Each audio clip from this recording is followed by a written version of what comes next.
The Supreme Court on Friday modified its earlier ruling in the case involving stray dogs.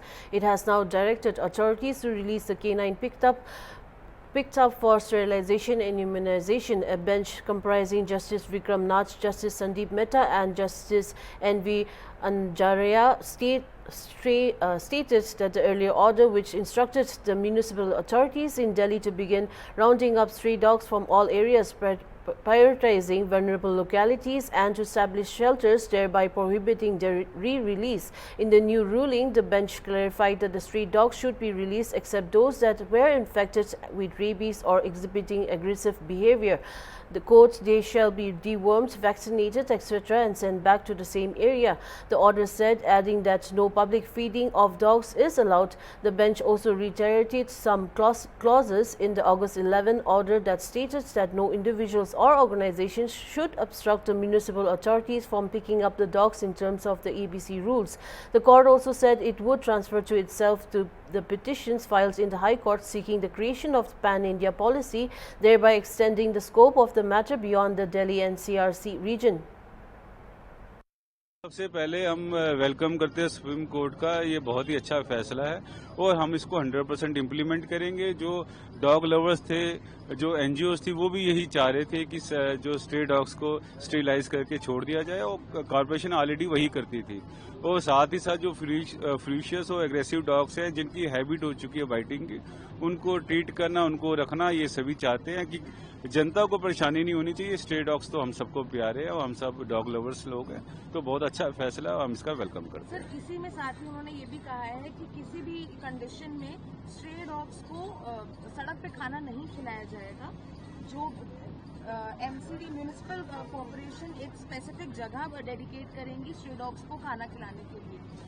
देखो, अभी मैंने उस फैसले को भी पढ़ा नहीं है और ये बहुत ही वेलकमिंग फैसला है कि ठीक है कि डॉग्स को भी पता होगा कि यहाँ पर उसको खाना मिलना है, वो वहीं पर ही आएगा, जगह जगह गंदगी नहीं होगी और डॉग्स की कंसंट्रेशन भी ऐसे नहीं रहेगी। तो बहुत अच्छी बात है। जो इवन जो डॉग फीडर्स है उनके लिए भी बहुत अच्छा है, क्योंकि वो भी हैरेस होते थे कहाँ जाना है कहाँ नहीं जाना। तो बहुत अच्छी गाइडलाइन है।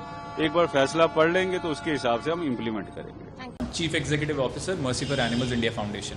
सर, आज जजमेंट आया है 11 तारीख को, जो कहा गया था जो एनिमल्स हैं उनको वही छोड़ा जाए, क्या आया है जजमेंट में? सुप्रीम कोर्ट ने आज जो है पुरानी 11 अगस्त की जजमेंट के पैरा 11 के 3 और 4 जो सेक्शन था उसको उन्होंने अबेंस में डाल दिया, यानी कि उसको उन्होंने होल्ड पर डाल दिया। 3 और 4 पैरा यही बोलते थे कि इन जानवरों को उठा के शेल्टर्स में डाला जाएगा, पर सुप्रीम कोर्ट ने आज डायरेक्शन दिया है कि जो भी जानवरों को सड़क से उठाया जाएगा उनको सिर्फ इम्यूनाइजेशन, वैक्सीनेशन और स्टरलाइजेशन के लिए उठा के वापस उनके एरियाज में दोबारा से छोड़ा जाएगा, जैसा कि एनिमल बर्थ कंट्रोल रूल्स 2023 बोलते हैं।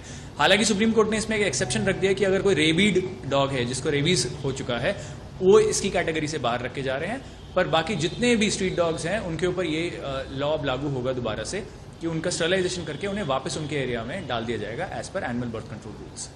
सर, दोबारा सुनवाई कब के लिए बता दिए गए? 8 हफ्ते के बाद सुप्रीम कोर्ट ने दोबारा मैटर लिस्ट किया है। सुप्रीम कोर्ट ने एक और अहम बात बोली है कि पूरे देश के जितने भी कोर्ट्स में ऐसे कोई सिमिलर मैटर्स अगर लंबित हैं तो उनको सबको टैग करके सुप्रीम कोर्ट में ही डाला जाए। इसको कैसे देखिए, सबसे पहले माननीय सुप्रीम कोर्ट का बहुत बहुत धन्यवाद कि बहुत अच्छी जजमेंट उन्होंने दी और यही रूल भी था। मैं आपको बताना चाहता हूं 2013, 14, 15, 16, 17, 18 में लगातार हाउस में जब मैं नगर निगम में था, हम एक मुद्दे को उठाते थे कि आपके पास स्टाफ तो है नहीं, तो आप इनको स्टेरिलाइज कैसे करोगे।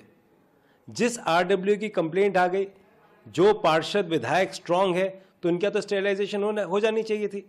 और अब तक पिछले 12 से 14 सालों में करोड़ों रुपए का फंड स्टेरिलाइजेशन के नाम पे एमसीडी ने खर्च करा, तो एक बहुत बड़ा स्कैम था।